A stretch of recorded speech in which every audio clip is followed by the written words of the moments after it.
नमस्कार साथियों, आज हम भूगोल विषय के अंतर्गत स्थल मंडल के बारे में बताने जा रहे हैं। इम्पोर्टेंट टॉपिक है पृथ्वी की संपूर्ण बाह्य परत जिस पर महाद्वीप व महासागर स्थित है उसे स्थल मंडल कहते हैं। यह बहुत ही इम्पोर्टेंट है। स्थल मंडल की परिभाषा या स्थल मंडल किसे कहते हैं? तो पृथ्वी की संपूर्ण बाह्य परत जिस पर महाद्वीप व महासागर स्थित है उसे स्थल मंडल कहते हैं।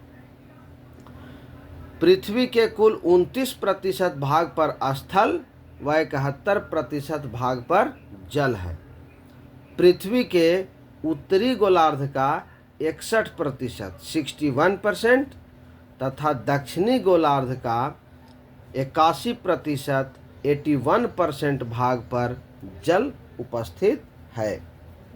पृथ्वी पर अधिकतम ऊंचाई माउंट एवरेस्ट पर्वत की है। यह समुद्र तल से लगभग 8,849 मीटर ऊंचा है व नेपाल में स्थित है। पृथ्वी पर अधिकतम गहराई मेरियाना गर्त लगभग 1122 मीटर है। यह प्रशांत महासागर में स्थित है। स्थल मंडल भूपर्पटी तथा ऊपरी मेंटल से बनी है। नेक्स्ट टॉपिक है चट्टान। चट्टान किसे कहते हैं? पृथ्वी की सतह के कठोर भाग को चट्टान कहते हैं। उत्पत्ति के आधार पर यह 3 प्रकार की होती है। नंबर 1, आग्नेय चट्टान। यह मैग्मा व लावा के जमने से बनती है, जैसे ग्रेनाइट, बेसाल्ट, पेग्माटाइट, डायोराइट, ग्रेबो आदि। आग्नेय चट्टान जीवाश्म रहित होती है।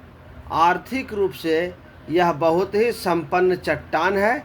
इसमें लोहा, निकिल, तांबा, सीसा, जस्ता, क्रोमाइट, मैग्नीशियम, सोना, प्लैटिनम तथा चुंबकीय लोहा पाए जाते हैं। बेसाल्ट में लोहे की मात्रा सर्वाधिक होती है। इस चट्टान से काली मिट्टी का निर्माण होता है। नंबर 2, अवसादित चट्टान। प्रकृति के कारकों द्वारा निर्मित छोटी छोटी चट्टानें किसी स्थान पर जमा हो जाती है। बाद में दबाव या रासायनिक प्रतिक्रिया या अन्य कारणों द्वारा ठोस रूप से निर्मित हो जाती है। इन्हें ही अवसादित चट्टान कहते हैं, जैसे बलुआ पत्थर, चूना पत्थर, स्लेट, नमक की चट्टान, मृत्तिका, शैल आदि।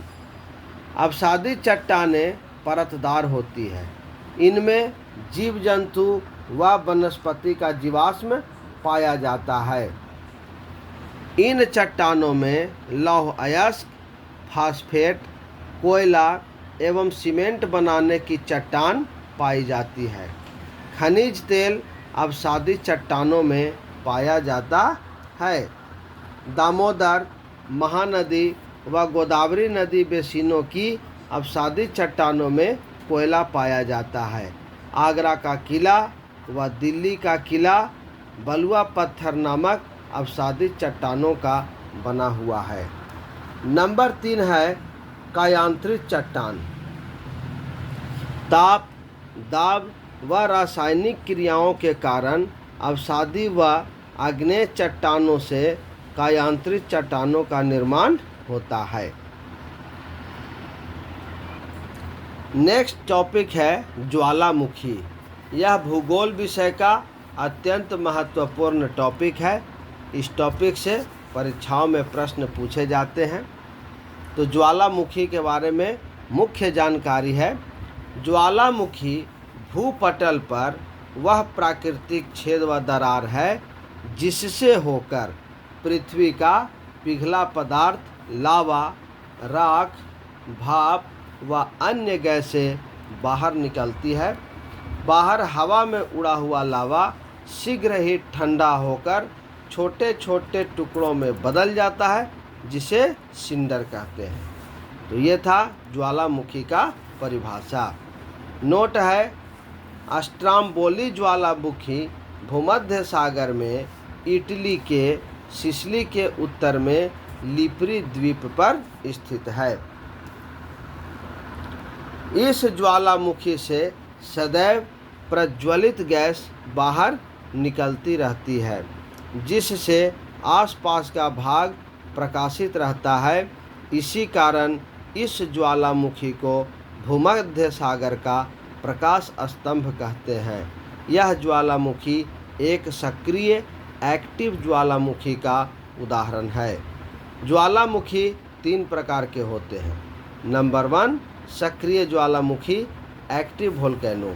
ये वो ज्वालामुखी हैं जो अक्सर फटते रहते हैं। वर्तमान समय में विश्व में लगभग 500 सक्रिय ज्वालामुखी है। इनमें इटली का एटना तथा स्ट्राम्बोली प्रमुख है।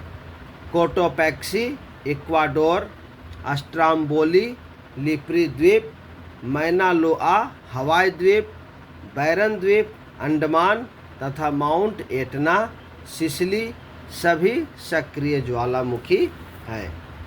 नंबर 2, प्रसुप्त ज्वालामुखी डोरमेंट वोल्केनो।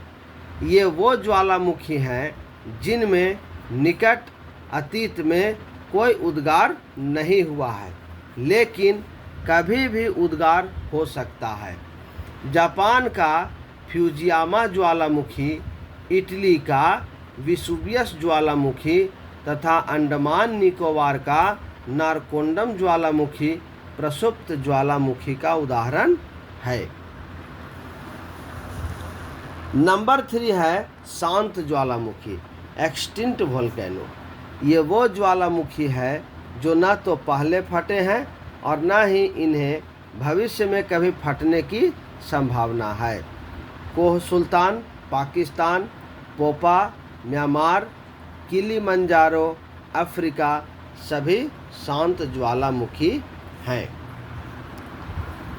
नेक्स्ट टॉपिक है, ज्वालामुखी फटने से जो गैसें निकलते हैं उनमें वाष्प का प्रतिशत सबसे अधिक होता है।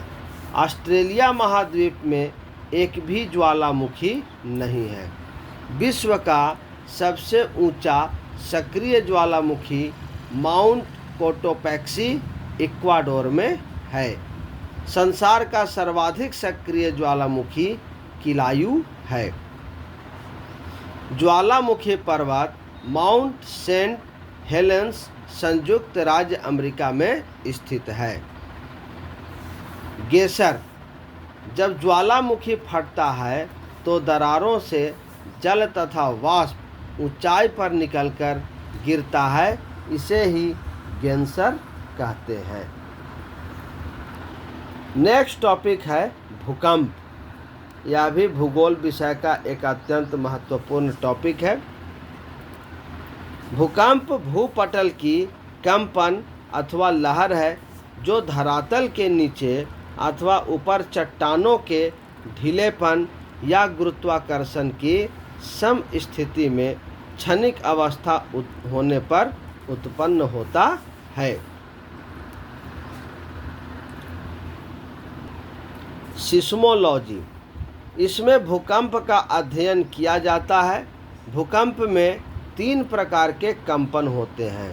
नंबर 1, प्राथमिक तरंगे पी वेव। यह तरंग पृथ्वी के अंदर प्रत्येक माध्यम से होकर गुजरती है। इनका औसत वेग 8 to 14 किलोमीटर पर सेकेंड होता है। यह गति अन्य सभी तरंगों से सबसे अधिक है। नंबर 2, अनुप्रस्थ तरंगे एस वेव। इन्हें गौण तरंगे भी कहते हैं। यह तरंग केवल ठोस माध्यमों से होकर गुजरती है। इनका औसत वेग 4 किलोमीटर पर सेकेंड होता है। नंबर 3, धरातलीय तरंगे एल वेव। इन्हें धरातलीय या लंबी तरंगों के नाम से भी पुकारा जाता है। इन तरंगों की खोज HD लॉब ने भी की थी, इसीलिए इन्हें लव तरंगें के नाम से जाना जाता है। ये तरंगें मुख्यतः धरातल तक ही सीमित रहती है। ये तरंगें ठोस, द्रव तथा गैस तीनों माध्यमों से गुजर सकती है। इसकी चाल 1.5 से 3 किलोमीटर पर सेकेंड होती है। ये तरंगें अत्यधिक विनाशकारी होती है। भूकंपीय तरंगों को सिस्मोग्राफ नामक यंत्र से मापा जाता है। प्राकृतिक भूकंप पृथ्वी के स्थल मंडल में होते हैं।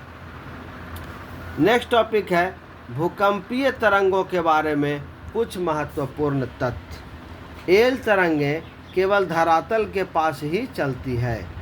केवल पी तरंगें ही पृथ्वी के केंद्रीय भाग से गुजर सकती है। सभी भूकंपीय तरंगों का वेग अधिक घनत्व वाले पदार्थों से गुजरने पर बढ़ जाता है तथा कम घनत्व वालों से गुजरने पर घट जाता है। केंद्र, भूकंप के उद्भव स्थान को उसका केंद्र कहते हैं। PSL तरंगें केंद्र के पास पहुंचती है। अधिकेंद्र, भूकंप के केंद्र के ठीक ऊपर पृथ्वी की सतह पर स्थित बिंदु को भूकंप का अधिकेंद्र कहते हैं। अधिकेंद्र पर सबसे पहले P तरंगें पहुंचती है। सुनामी, अंतःसागरीय भूकंप द्वारा उत्पन्न लहरों को जापान में सुनामी कहा जाता है। नोट, रिक्टर स्केल का आविष्कार चार्ल्स रिक्टर ने 1935 में किया था। तो ये थे भूगोल के अत्यंत महत्वपूर्ण टॉपिक। इसे अच्छे प्रकार से लिख करके याद कर लें। चैनल को अधिक से अधिक लाइक करें, शेयर करें और सब्सक्राइब करें। धन्यवाद।